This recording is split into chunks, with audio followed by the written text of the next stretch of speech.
Viva a UNITA! Viva! Viva a memória do presidente fundador, o Dr. Jonas Malheiro Savimbi! Viva! Viva Lima! Viva! Viva Jura! Viva! Eu vou fazer daqui uma saudação especial a todos os presentes. Dizer que, em nome dos que me acompanham aqui, que é uma grande satisfação para nós sairmos do gabinete e virmos para o contacto com as comunidades, contacto com o angolano, ou vir ao contacto dos nossos membros. É uma grande satisfação e é aquilo que nos permite fazer bem o nosso trabalho. Assim, nós hoje estamos extremamente satisfeitos por estar aqui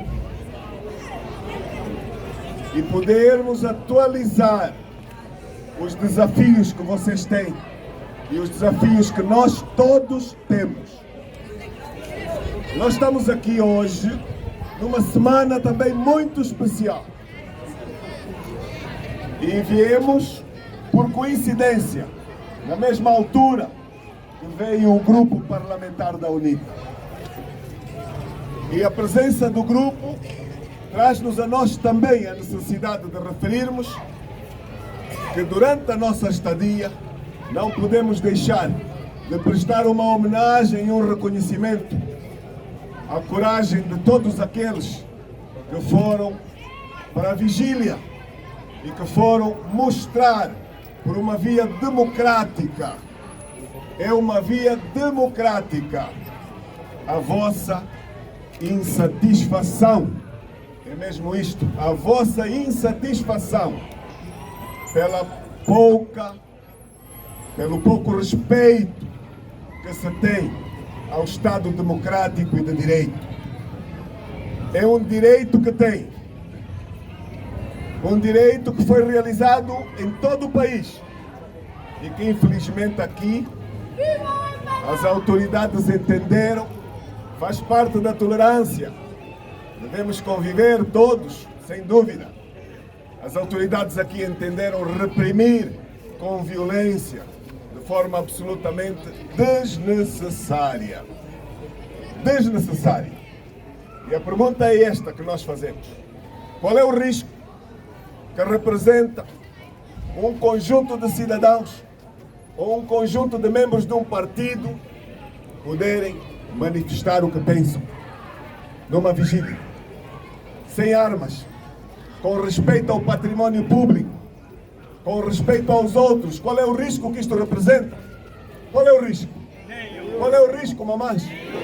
Qual é o risco que vocês representaram em poder ir à via pública tendo informado que o fariam?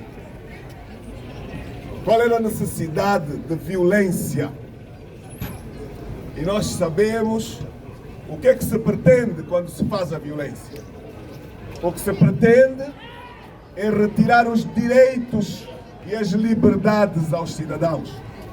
O que se pretende é passar a mensagem de que quem usa os seus direitos é reprimido, para que ninguém saia de casa, para que fiquemos todos obedientes, para que ninguém tenha as liberdades de fazer as escolhas que pode fazer. E nós sabemos que um país sem liberdade não se constrói, não se desenvolve, não adquire a estabilidade. E, portanto, daqui a minha homenagem, o meu reconhecimento e o meu respeito a todos vós. A mamã que me mostrou a mão torcida, dorida, e eu lhe disse, é um ato de coragem. É um ato de coragem. Desejo-lhe rápidas melhoras. As rápidas melhoras. Mas, mamã, mostre que é capaz de voltar a manifestar a sua liberdade por uma causa que vale a pena manifestar. Assim, dizer que nós viemos até o Bengo para conversarmos com os quadros. Nós temos dois tipos de programas por hábito. Andamos na estrada sempre que podemos, vamos para a estrada. Saímos de Luanda e visitamos os municípios. Aqui mesmo foi um dos primeiros municípios a ser alvo deste programa. Ficamos alguns dias nas províncias. Infelizmente, não conseguimos visitar todos os municípios. Estamos a fazer a volta ao país para regressar de novo e completar os municípios que não foram visitados. Nestas visitas, nós falamos com toda a gente. Nós falamos com as autoridades, com as forças de defesa e segurança. Falamos com a sociedade civil, autoridades tradicionais, igrejas e falamos com os nossos militantes. Conversamos com toda a gente e isto tem nos permitido ter atualizado a realidade do país que temos.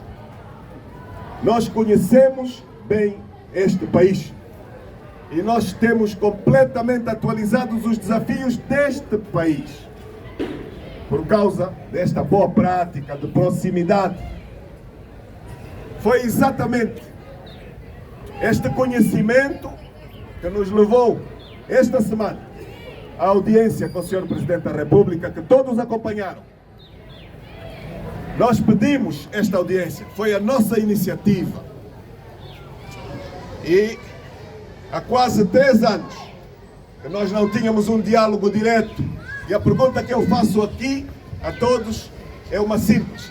É normal num país as lideranças não dialogarem? É normal? É bom não dialogarem? É bom? É para discutir tudo isso, sim. É o Estado democrático e de direito. São as pessoas, é a vida das pessoas, a vida dos angolanos. A cólera, a falta dos medicamentos, a necessidade da boa escola, a necessidade de não ter crianças fora do sistema de ensino, como acabei de ouvir, um número muito elevado no relatório como foi entregue. Acabar com a intolerância. Estamos a comemorar 50 anos de independência, é mentira ou é verdade? É verdade! Há poucos dias, lá em Portugal, que foi quem esteve aqui no tempo colonial e foram embora, eles comemoraram no 25 de abril 50 anos de democracia. Estão a ver a diferença? Uns comemoram 50 anos de democracia. Nós não poderíamos também comemorar 50 anos de democracia? Não poderíamos? Mas a questão é, podemos? Podemos? Nós temos anos de plena democracia neste país? Um só de plena democracia? Não estamos, não temos. Não temos. Foi-me dito que as televisões, no dia que estive na presidência da República, passaram as minhas declarações. Fiquei satisfeito. Mas depois, hoje, alguém me dizia, Sr. Presidente, eu acompanhei, estava ao seu lado quando falou, aqueles aspectos negativos que o senhor disse não passou. Não passaram essas questões. Significa aquilo que nós todos sabemos. Nós fomos para a vigília, também estive na vigília, por 2 razões. A vigília que foi seguramente feita lá, aqui em todas as outras províncias, foi para chamar a atenção de 2 direitos fundamentais que são negados. 2 necessidades fundamentais. A liberdade da imprensa, e esta liberdade de imprensa deve vir acompanhada de pluralidade, direito à informação e ser informado, que não é reconhecido, não é respeitado. Nós acompanhamos um ministro ir a semana passada à TPA explicar as iniciativas do governo, as suas propostas para as eleições. Não seria normal, já que entraram 2 propostas, que tivessem convidado também o outro que meteu as suas propostas? Não seria normal? Então entram 2 propostas na Assembleia, mas a televisão que é paga com dinheiro público, que é nossa, de todos nós, só houve um. Está correto isto? Não. Está bem assim? Não. A propriedade pública é utilizada de forma partidária, exclusiva. Está bem isto? Não. É um péssimo serviço público que a TPA presta, um péssimo serviço público. Mas a culpa é do topo. é de quem orienta a partir de cima e não corrige estes erros. É de lá de cima. Mas eu não excluo os jornalistas. O jornalista deve ser um cidadão patriota. E o jornalista que é chefe, que tem responsabilidades, deve dizer não. Não deve só ficar encolhido para defender o seu emprego e o seu pão. Vocês que foram alvo da violência, se estivessem preocupados só com o seu pão, iam enfrentar os tiros e a violência. Iam enfrentar. Enfrentaram os tiros e a violência para se defenderem dos seus vossos interesses sozinhos? Não. Claramente não. Claramente não. Voltemos à audiência. Nós fomos à Presidência da República cumprir um dever. Onde andamos, ouvimos muita gente que nos pede: não quebre os laços do diálogo. Não tome iniciativas de ruptura. Falem com os outros. Dialoguem. E nós, permanentemente, eu quero dizer que todas as audiências que tive com o Sr. Presidente foi de minha iniciativa. Nunca fui chamado por ele para conversar. Nunca fui chamado. E eu sei que hoje pedir uma audiência é também um risco. Perante o grande sofrimento que muitos angolanos têm, já não gostam de nos ver passar por esses lugares. É mentira ou é verdade? Não gostam de nos ver. Quando vamos lá, pensam que fazemos aquilo que infelizmente muitos angolanos fazem. Vão lá pedir envelopes embaixo da mesa. Vão lá pedir favores. Vão lá pedir tratamento especial. Nós nunca pedimos, nunca pediremos. Nunca.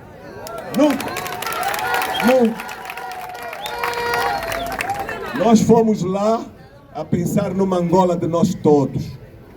Nós fomos lá para dialogar sobre a necessidade de melhorar este péssimo ambiente que vivemos na Angola de hoje. Nós fomos lá para encontrar soluções para a cólera, para a fome, para a exclusão, para termos processos eleitorais transparentes, que foi a segunda razão que nos fez ir à vigília. Liberdade de imprensa e eleições, processos eleitorais transparentes, livres e democráticos. Porque o MPLA mandou para a Assembleia uma lei que é criminosa. Querem transformar em lei os aspectos da falta de transparência. Estão a tirar os aspectos democráticos da lei. Estão a meter aspectos não democráticos, a que nós nos habituamos de chamar aspectos fraudulentos. E isto acontece por quê? Na minha leitura, acontece porque têm medo. Sim, têm medo. É o medo que motiva estas atitudes. E numa palavra, quando nós tomamos a iniciativa do diálogo e da aproximação, é também para tirar o medo. Tirar o medo do amanhã. Temos maturidade, temos capacidade, temos responsabilidade. E a alternância é necessária para este país. É desejável para este país. A ida ao Palácio não tem nada a ver com as manifestações. Não teve nada a ver com as manifestações. Amanhã, ao decidirmos ir para uma manifestação, vamos mais convencidos de ter cumprido o nosso dever. Vamos bem mais convencidos. Porque tentamos. Porque cumprimos com o nosso dever e com a nossa obrigação. E nós estamos expectantes para ver o que é que resultou aí da lá. Não sou eu só, são os angolanos todos. Nós estamos a ver se a ida ao Palácio resultou em abertura para a busca de consensos nas leis eleitorais. Estamos expectantes para ver se as pessoas sabem ouvir e sabem corrigir. Porque amanhã, se não corrigirem, estão-nos a dar legitimidade para nós agirmos com aquilo que a Constituição prevê, sem limites. Então não me vou estender. Vou dizer que nós estamos aqui satisfeitos, porque nós também sabemos que é importante vir ao contacto direto. Para vos dizer que estamos a trabalhar todos por uma boa Angola. Vamos conversar, vamos atualizar os nossos programas. Temos grandes desafios. O partido deve preparar-se todos os dias para os grandes desafios, que se tornam difíceis, mas que não são impossíveis de ser vencidos. não são impossíveis. Assim, ao cidadão, nós deixamos uma palavra de esperança. Não é sempre noite. Eu um dia fui chamado por um presidente da República, num sítio onde trabalhei durante uns anos, aqueles anos de guerra. Era um momento de grande crise em Angola. E ele me disse, de uma forma forte, com uma expressão que é difícil, porque é uma palavra cara, que nós às vezes não conhecemos. Perguntou, sabe por que eu chamei? Disse, não sei. E ele deu a expressão, o senhor não confunda a nuvem por Juno. Alguns mais velhos, bem falantes, devem saber aqui. O senhor doutor Cicato, ali a senhorita que está ao lado, ali a minha mana, devem saber. Não confundam a nuvem por Juno. Significa quando tem uma nuvem que tapa o sol, o vento empurra a nuvem e depois fica na mesma, claro, fica dia. Fica dia. Então não percam a esperança. Devemos lutar para defender os nossos direitos, sempre com coragem e dentro dos limites da lei. O dia vai chegar. O nosso abraço. Muito obrigado.